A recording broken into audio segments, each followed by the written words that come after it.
Creo que Las Piedras debe recordar siempre las palabras de Artigas años más tarde. Saque de allí un dinero y dele a esa parroquia, porque no hay que olvidar que en ese pueblo Las Patrias dio sus primeros pasos, ¿no?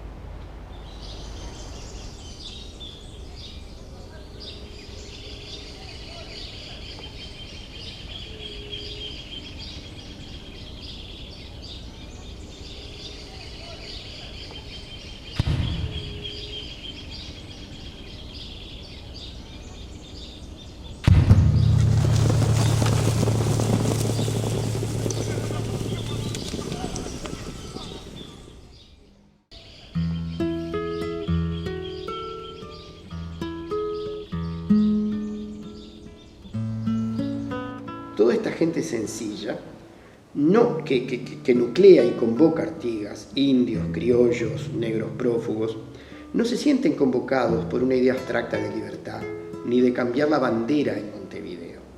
Ni siquiera se sienten seducidos por un sentimiento de conquistar la libertad, porque para ellos la libertad ya la tenían. La desobediencia de a caballo en la vaquería incontrolable había generado una relación multicultural y fraterna en los fogones que no necesitaban una guerra de independencia. Quienes necesitaban una guerra de independencia eran los terratenientes ricos, que eran esclavos de su propia legalidad.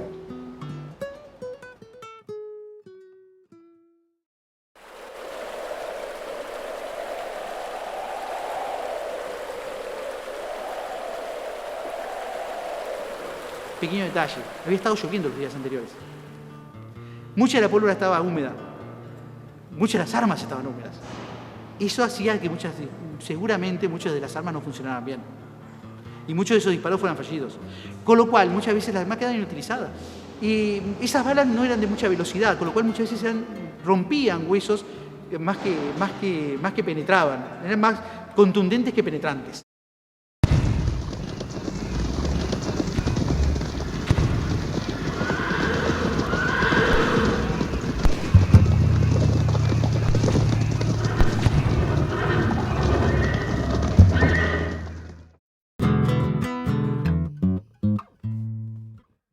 Y viendo que la situación está perdida y ante la combinación de rendición de Artigas, finalmente se rinde. Esa es la famosa escena incluso en la cual Artigas, como honor al vencido, no le recibe la espada directamente, sino que envía a Valentín Gómez, el sacerdote que estaba luchando con los patriotas, para recibir esa espada. El número de prisioneros ha sido algo sobre lo que la historiografía ha tenido por lo menos dos versiones. Una muy tradicional y muy elogiosa hacia la piedad de Artigas, que señala que hizo ese altísimo número de prisioneros que no era habitual. Lo habitual en la época era el toque de huello y el que no sobreviva nadie. Mientras que otra corriente dice, no dejen de percibir que hay un factor historia individual a tener en cuenta. Entre los prisioneros que tenían los españoles en su poder y Montevideo en su poder ya en la ciudadela, estaba ese hermano que le habían tomado a Artigas en las jornadas anteriores.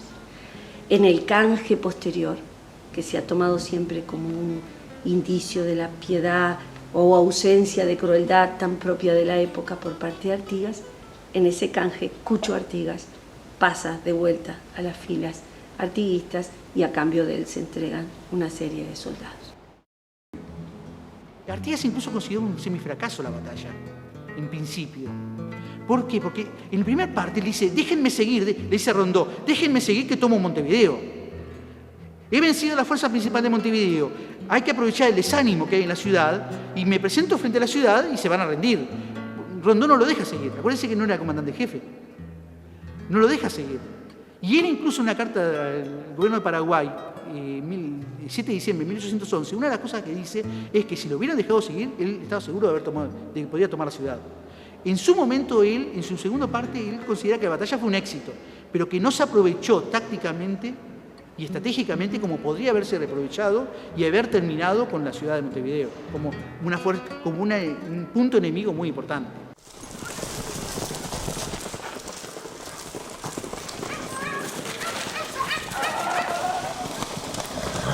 Interesante a destacar, porque cuando uno va para atrás, mira la memoria, tiene que ser coherente. ¿Para qué la está mirando? No es para clausurarla y cerrarla, sino que justamente para que nos ilumine hacia ahora, hacia los desafíos que tenemos planteados. Artigas jamás hubiese llegado a ser quien fue si no hubiese tenido un pueblo detrás de él. Artigas tuvo la virtud de ser capaz de interpretar la realidad del Río de la Plata en el momento histórico en que vivía.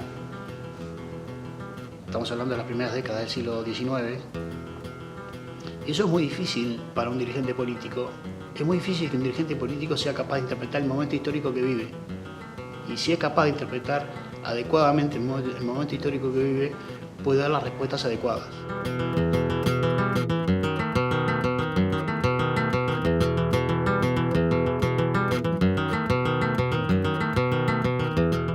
Artigas habla como la batalla de las piedras el 18 de mayo, el hecho más memorable que se había dado hasta el momento. O sea que está planteando un antes y un después, ¿verdad?, de ese acontecimiento. Así que caudillo agreste me parece una buena definición para un hombre que desafió a todos en algo que puede sintetizarse como la doctrina del ni. A nosotros no nos mandan ni españoles, ni portugueses, ni brasileños, ni porteños.